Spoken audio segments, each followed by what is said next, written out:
JP आंदोलन को media का सपोर्ट था, अन्ना आंदोलन को उसमें आरएसएस शामिल था। नहीं जयप्रकाश आंदोलन को सपोर्ट नहीं था। सर अब बहस लंबी हो जाएगी। 3 ही आंदोलन को इस देश की मीडिया ने सपोर्ट किया, मैं पहले गिना दे रहा हूँ। आप बीजेपी से परेशान होकर निकले थे गठबंधन की वजह से, या नीतीश जी से परेशान थे? नीतीश जी से मेरी कोई परेशानी नहीं थी, मैंने उससे भी नीतीश जी के खिलाफ कुछ नहीं बोला था। जब निकले थे हमने कहा था कि आप थोड़ा धैर्य रखें, मैं धैर्य नहीं रख पाया और मैंने उनको छोड़ दिया, क्योंकि बाद में उनको भी एहसास हुआ था ऐसे लोगों को उन्होंने अलग करने का काम किया। टीवी अखबार आपके पीछे है, आप बीजेपी से लड़ पाएगा, टीवी अखबार से नहीं लड़ पाएगा। टीवी अखबार से हमको कोई मतलब नहीं। मीडिया सरेआम कैंपेन चला रही है, आपका विपक्ष मीडिया है। सोशल मीडिया भी आज जागरूक हो गई है और काफी एक्टिव हो गई है। सारी संस्थाएं चुप है, income tax, ED, CBI, supreme court. मेरे साथ बिहार के सीनियर नेता, आरजेडी के वरिष्ठ नेता, राजनीति को लगातार इन्होंने लंबे समय तक जिया भी है, देखा भी है। अब एक बार फिर से इनकी पार्टी सत्ता में आ गई है। मेरे साथ है श्याम रजक। समझने की कोशिश करेंगे कि पार्टी की पॉलिसी क्या है, क्या योजनाएं हैं। नीतीश कुमार जी अब इन लोगों के साथ आ गए हैं और क्या 2024 और 2025 तो बड़े क्रूशियल साल हैं। पूरे देश की नज़र है कि बिहार में जो ये गठबंधन है बीजेपी के खिलाफ, वो कितना चल पाएगी और इसका देश पर क्या असर पड़ेगा। सर, समय देने के लिए शुक्रिया, धन्यवाद। आप लोग का जो गठबंधन है, टीवी अखबार की माने तो ये मौका परस्ती है। मौका परस्ती इसको नहीं कहा जा सकता है, क्योंकि राष्ट्रीय जनता दल और जनता दल यू दोनों का जो उदय हुआ है एक ही जगह से उदय हुआ है। कर्पूरी ठाकुर, डॉक्टर लोहिया, लोकनायक जयप्रकाश के मानने वाले लोगों ने एक दल बनाया था, लोक दल, और लोक दल से बाद जनता पार्टी बने थे, जनता पार्टी के बाद जनता दल बने, लेकिन वही उसी जनरेशन से स्टार्ट हुआ था। और फिर आपसी कुछ मनमुटाव के कारण राष्ट्रीय जनता दल बन गए और समता पार्टी बन गई, बाद में जनता दल यू बनी। इसलिए जो विचारधारा थे दोनों का एक विचारधारा थी, एक ही विचारधारा पर दोनों लोग अलग अलग लड़ रहे थे। लेकिन जनता दल यू के साथ ये हुआ कि भारतीय जनता पार्टी ने प्रभाव डालकर या जो भी कुछ करके और नीतीश कुमार जी को समझा करके के भारतीय जनता पार्टी ने अपने एजेंडे को उसमें सम्मिलित करके और सरकार बना ली। लेकिन नीतीश कुमार जी में छटपटाहट होती रही, क्योंकि वो एक जो विचार था डॉक्टर लोहिया का, कर्पूरी ठाकुर का, उस विचार के प्रति प्रतिबद्ध रहे, बुद्ध और अम्बेडकर के प्रति वो प्रतिबद्ध रहे। लेकिन उनको उस प्रतिबद्धता के साथ साथ भारतीय जनता पार्टी जो मनुवाद की जो व्याख्या कर रहे थे और उसको जोड़ रहे थे, उनको छटपटाहट हो रही थी। उस छटपटाहट के बाद जब लालू यादव ने जब सामाजिक न्याय और समतावाद और की बात जब वो लड़ने का काम किया, उनको लगा कि भारतीय जनता पार्टी अब हम दोनों को कुचल करके रख देगी और फिर से भारतीय जनता पार्टी के जो एजेंडा है, जो विचार हैं, जो उनके संकल्प है, वो लागू हो जाएगा। क्या है बीजेपी की आइडियोलॉजी तो समझ में आती है सर, गाय गोबर गौमूत्र, मुसलमान टाइट है, आरक्षण खत्म करना है। जी हाँ, उनकी इकोनॉमी पॉलिसी है प्राइवेटाइजेशन को बढ़ावा देना है, ये एकदम लिखा हुआ है, कांग्रेस भी लगभग कहे। आप लोग की पॉलिसी है सोशल जस्टिस, सामाजिक न्याय देंगे, आरक्षण देंगे, लेकिन इस पर कोई, जब भी आप लोग को मौका मिलता है आप लोग कोई कॉन्क्रीट फैसला नहीं कर पाते हैं। बीजेपी ने इकोनॉमिक वीकर सेक्शन 70 सालों से आवाज उठ रही थी, 75 सालों से, कि आर्थिक आधार पर आरक्षण दीजिए, बीजेपी ने एक झटके में दे दिया। मामला सुप्रीम कोर्ट में पेंडिंग है, लगभग 3 साल होने वाले हैं, लेकिन नौकरियां मिल रही है इकोनॉमिक वीकर सेक्शन के नाम पर। आप लोग की सरकार आ भी जाती है तो आपका एजेंडा क्या है वो बताइए पहले। हमारा एजेंडा साफ है कि जो हम मंडल कमीशन को जो हम लोगों ने लड़ाई लड़ी और उसको लागू किया, जो बीच में उसमें रुक गए, उसके आधार पर हम लोगों को, और देख लीजिए एक बात मैं बता दूं, नौकरी ही उद्देश्य नहीं है। नौकरी तो एक कहा जाए कि यात्रा का एक पड़ाव है, लेकिन असली मंजिल है जो हमारी विचार था, सामाजिक न्याय का विचार, जो हमारे आम लोगों में समतामूलक का विचार, जिस बात को बाबा साहब अम्बेडकर ने कहने का काम किया, डॉक्टर लोहिया ने इसको परिमार्जित करने का काम किया। तो उस विचार को हम जब तक मंजिल तक नहीं पहुंचा जाते हैं, और उसमें पड़ाव है आरक्षण, उसमें पड़ाव है आर्थिक समानता, उसमें पड़ाव है समतामूलक, ये सब पड़ाव से हमको लांघना होगा। और लाने के लिए सारी चीजें हैं। तो इसके लिए हम लोगों ने कहा है, आपका जो मंत्रिमंडल है उसको आप सोशल जस्टिस के पैरामीटर्स पे जस्टिफाई कर सकते हैं? आप देख लीजिए, बताइए। एक वर्ग के लोगों का उसमें समाहित है। आप एक वर्ग बताइए जो हमारा जो उद्देश्य है, जो हमारा विचार रहा है, जो हमारा एजेंडा रहा है, उस वर्ग के लोगों की प्राथमिकता है कि नहीं, उस वर्ग के लोग सही जगह पर पहुंचे हैं कि नहीं पहुंचे हैं, सही जगह पर उनकी स्थान है कि नहीं, उन विभागों के जो मंत्री हैं, कौन उन विभाग का मंत्री, आप जरा देख लीजिए, आप देखेंगे तो पता चल जाएगा। लेकिन इस बार आप लोगों ने सवर्ण समाज को सिर्फ 6 मंत्रालय, 6 मंत्री सवर्ण समाज से हैं और पिछड़े वर्ग से आप लोगों ने 17 बना डाले। तो ये तो वो लोग कह रहे हैं कि ये भड़के हुए हैं टीवी अखबार वाले, क्या आप लोग जातिवादी हैं? सुशील मोदी कह रहे हैं। अब सुशील मोदी जी को तो बात करेंगे मंडल का, बात करेंगे अपना कि हम वैसे हैं, पिछड़ा है, और फिर काम करेंगे उन्हीं मनवादियों का, क्योंकि उनकी सुशील मोदी पिछड़ा क्लेम करते हैं खुद को, अपने को खुद कहते हैं कि मैं वैसे हूँ, मैं मरवाड़ी हूँ, वैसे हूँ, उस बात को कहते हैं।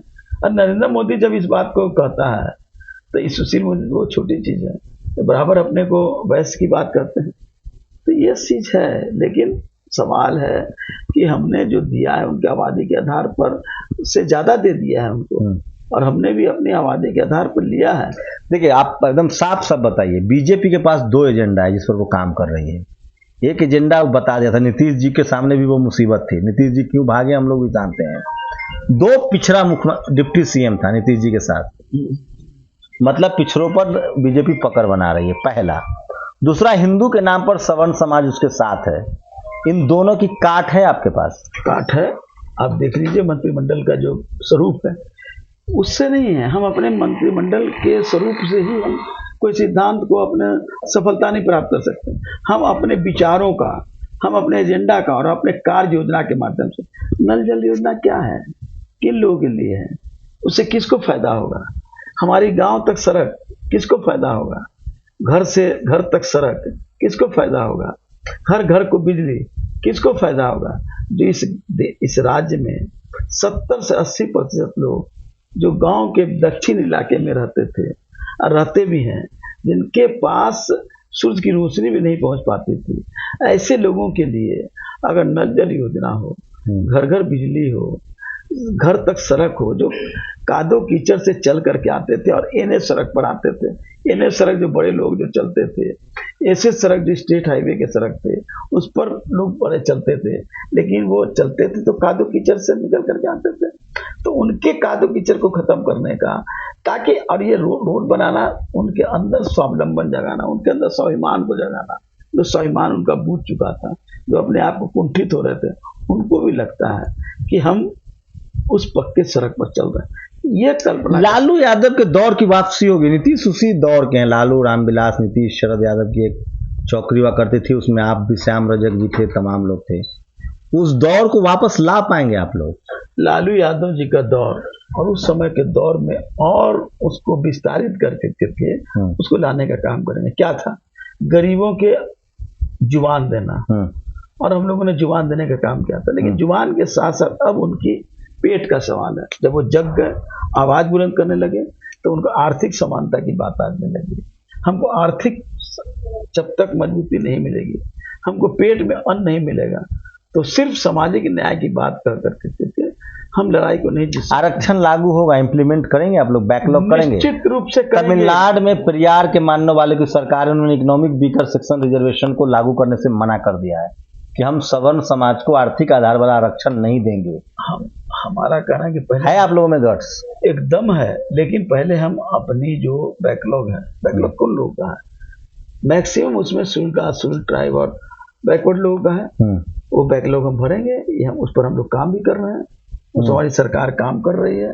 उसके लिए सारे विभागों को लिख करके भेजा गया कि विलंब। आपके विपक्ष में इनकम टैक्स, ईडी और आईटी है, कहाँ लड़ पाएंगे आप लोग? अरे ईडी, सीआईडी और सीबीआई है। ED, CBI, IT, income tax जो है, ये तीनों से लड़ने की कोई जरूरत नहीं है। ये अपने आप धराशायी हो जाएंगे। जनता जग चुकी है, और जनता का जब जग जाती है तो बड़े से बड़े शख्सियत भी खत्म हो जाती है। आप याद कीजिए, पूरे इतिहास को हम नहीं जाना चाहते हैं, हम मध्यकाल की बात करते हैं। 74 मूवमेंट की आप देख लीजिए, क्या शख्सियत थी, क्या बोलबाला था। लेकिन वो धराशायी क्यों हुआ? जब जनता आगे आ गई। हम जनता में जागृत कर रहे हैं और जनता को अपने विचारों से प्रतिबद्धता के साथ उनको जागृत कर करके उनको सड़कों पर लाने का काम कर रहे हैं। वो जग जाएगा और बहुत जल्द जाएगा, जग गया है, अब वो सड़कों पर आने के लिए आतुर है। टीवी अखबार आपके पीछे है, आप बीजेपी से लड़ पाएगा, टीवी अखबार से नहीं लड़ टीवी पाएगा। अखबार से हमको कोई मतलब नहीं।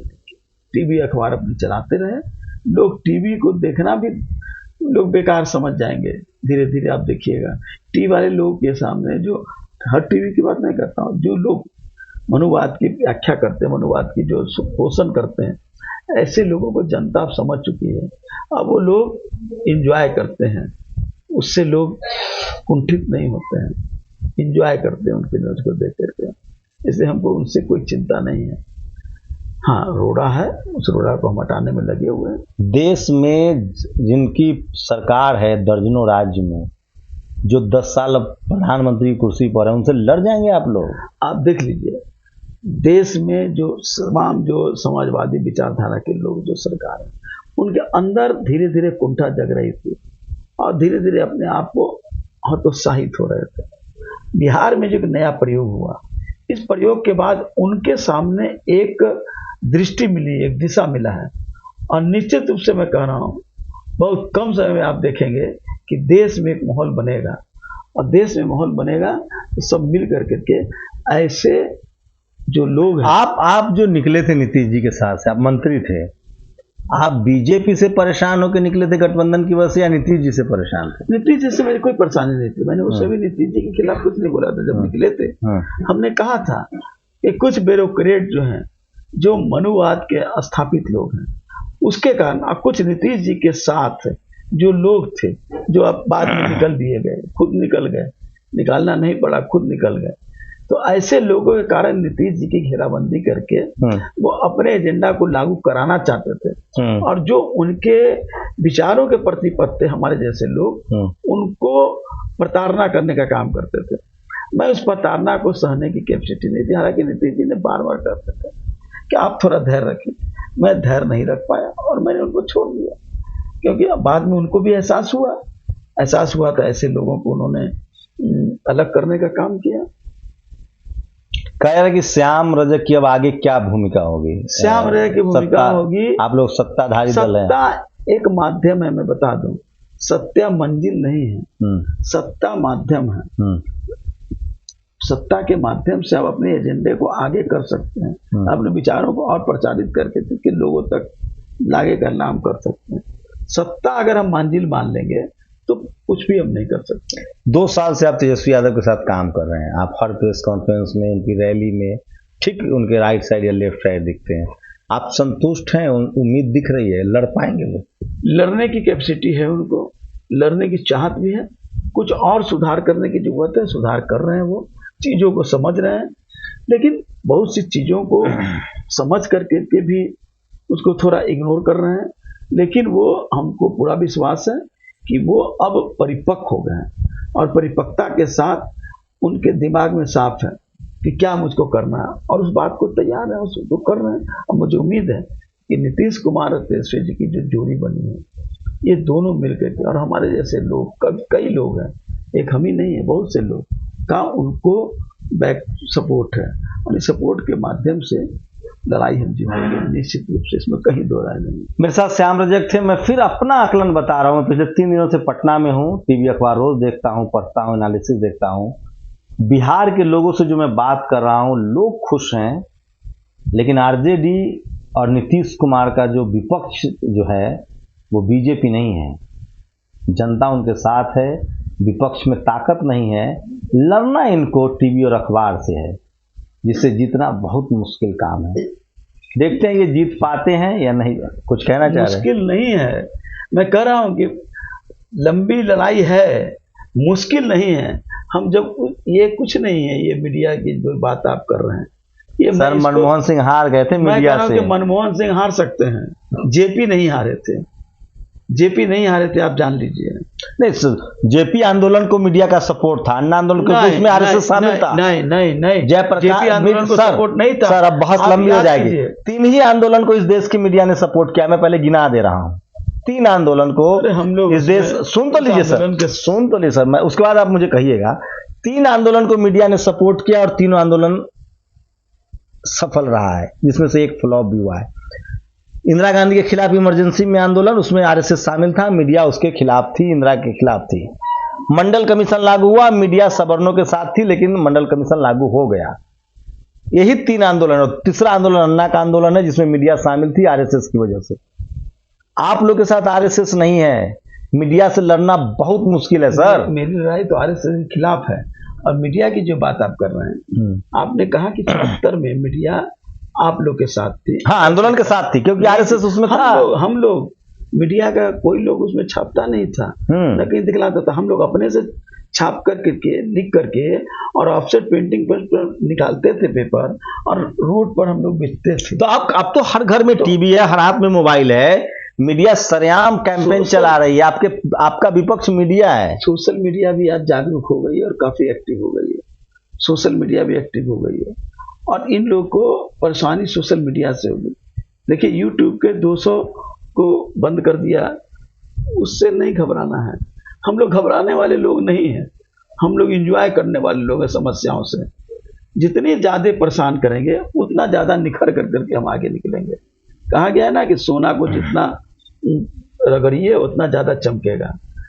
तो ऐसे वक्त में जब हम जैसे पत्रकार भी दहशत में हैं, सारी संस्थाएं चुप है, income tax, ED, CBI, supreme court, 4 जज सामने आए थे। मैं नहीं कह रहा हूं, कंटेम्प्ट ऑफ कोर्ट कर सकते हैं। 4 जज सामने आए थे, उन्होंने कहा था डेमोक्रेसी खतरे में। चुनाव आयोग, इनकम टैक्स, ईडी, सीएजी अपनी विश्वसनीयता के अंतिम पड़ाव पर है, और जिस दौर में टीवी अखबार ने अपनी विश्वसनीयता खो दी है, उस दौर में आरजेडी और जेडीयू ने गठबंधन तो किया है।